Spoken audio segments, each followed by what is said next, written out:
Ciao Raga! Musta naga? Welcome sa inyong lahat. I am Chad and I will be your guide. Raga, importante ang content ng vlog na are. Kaya pakinging maigi, unawaing mabuti at panoorin ang video hanggang dulo. Kapag nag-file ka ng demanda para sa cittadinanza italiana or application para sa Italian citizenship, hindi sapat na nakapag-submit ka ng application online, boy, maghihintay ka na lang ng result. After na makapag-submit ng application online, dapat na marunong ka na mag-check o mag-control kung ano na ba ang status ng iyong application. Kaya sa vlog na are, ay ituturo ko sa Raga ang step-by-step guide kung paano ga i-check online ang status ng iyong application para sa Italian citizenship gamit ang iyong smartphone.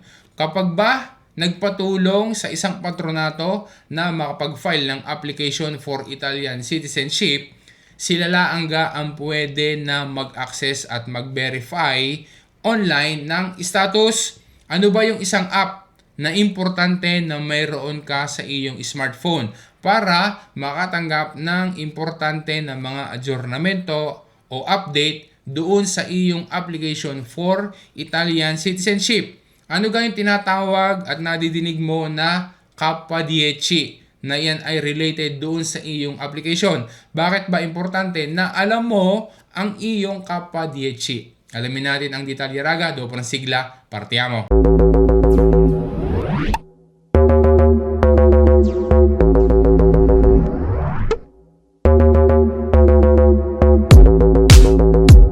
Ang pag-check ng status ng iyong demanda para sa cittadinanza italiana ay isang fundamental step na dapat ay marunong ka na gawin.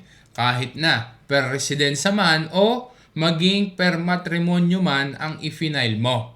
Are ang official website ng Ministerio del Interno na dedicated para sa application ng Italian citizenship. Ilalagay ko sa comment section ang link ng website na iyan. Pansinin mo na para makapag-access o makapag-login, mayroong dalawang option.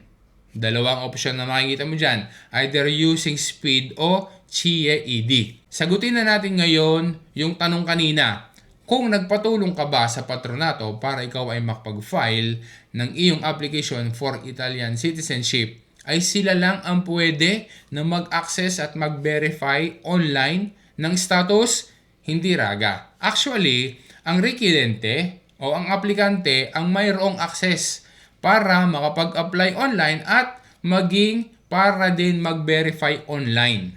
Ang tinutukoy na speed o CIE-ID na gagamitin sa pag-access online doon sa official website ay tanging speed o CIE-ID lamang ng requirente o aplikante. Ibig sabihin, kahit na nagpa-assist ka sa isang patronato o kung kanino man para doon sa filing ng iyong application for Italian citizenship, ang speed mo o ang iyong CIE ang ginamit nila. In effect, maging sa pag-check online ng status ng iyong application, speed mo pa din o yung iyong CIE-ID ang gagamitin para makapag-login. Kung sakali na ipapacheck mo sa patronato o kung kanino man ang status ng application mo, ang iyong speed o ang iyong CIE-ID pa din ang gagamitin at bibigyan mo lang sila ng authorization para sila ay makapag-login. Ngayon, sa pag-check ng status ng iyong application ay speed o CMO pa din pala ang kailangan para maka-access o makapag-login online, maigi na ikaw mismo ay marunong iyang gawin para autonomo ka at hindi na kailangan pa ng assistance ng iba. That way, makikita mo personally ang status at ma-verify mo kung mayroon kang irregularita doon sa dokumentasyone allegata, kung mayroong komunikasyone ufficiali para gawin ang integrasyone, kung mayroon bang gagawin o maaari na document na kailangang isubmit, baka mayroong konvokasyone sa prefetura o kahit na anong tipo ng adjournamento. At ang isang importante na info na dapat makita at matandaan mo ay ang iyong Kappa-10. Once kasi na ikaw ay nag-envia ng demanda para sa cittadinanza italiana,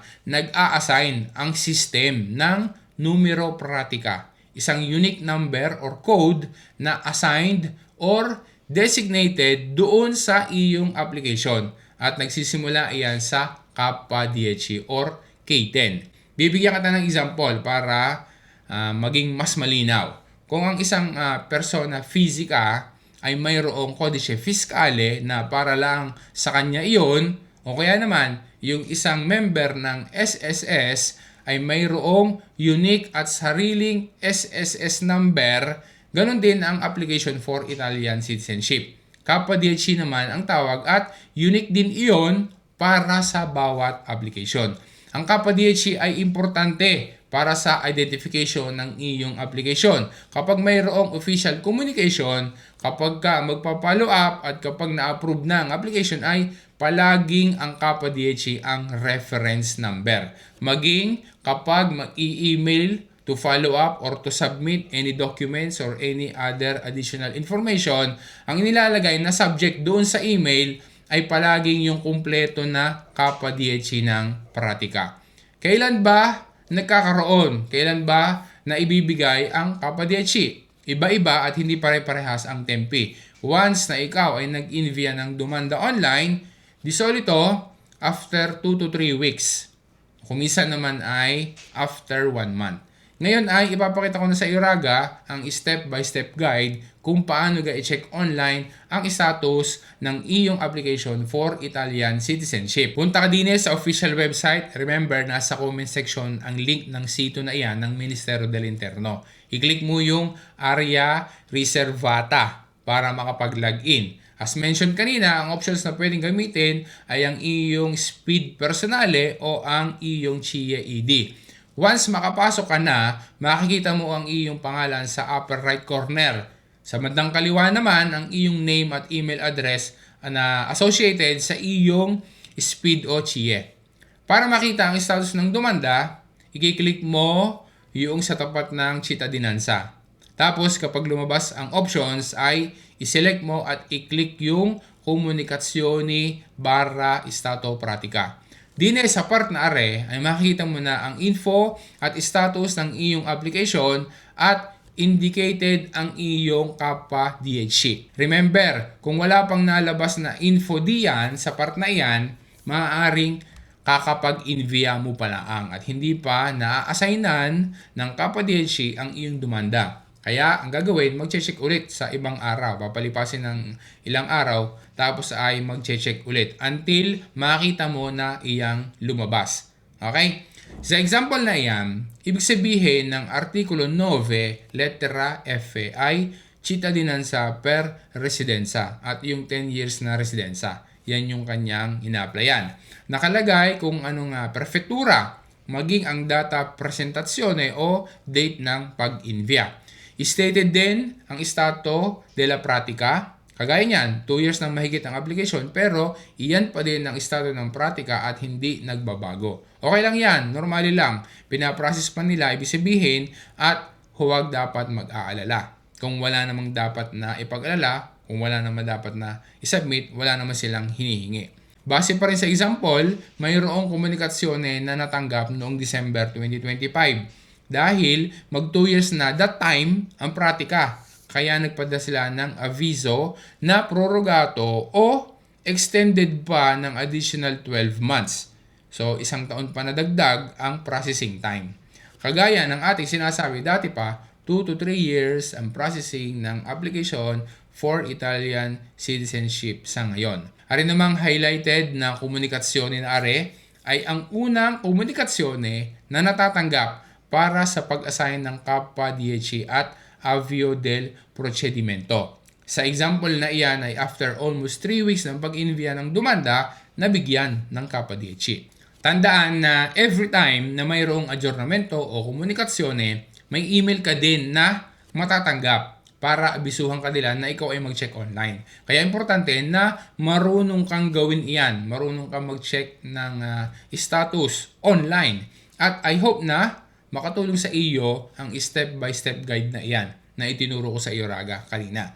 If ever na may iba pang komunikasyone, diyan ka palagi pupunta para alam mo kung meron ka bang dapat na gagawin o baka naman may documents na dapat na isasubmit. Pero kung wala naman, meaning walang gagawin kundi ang maghintay na matapos ang processing.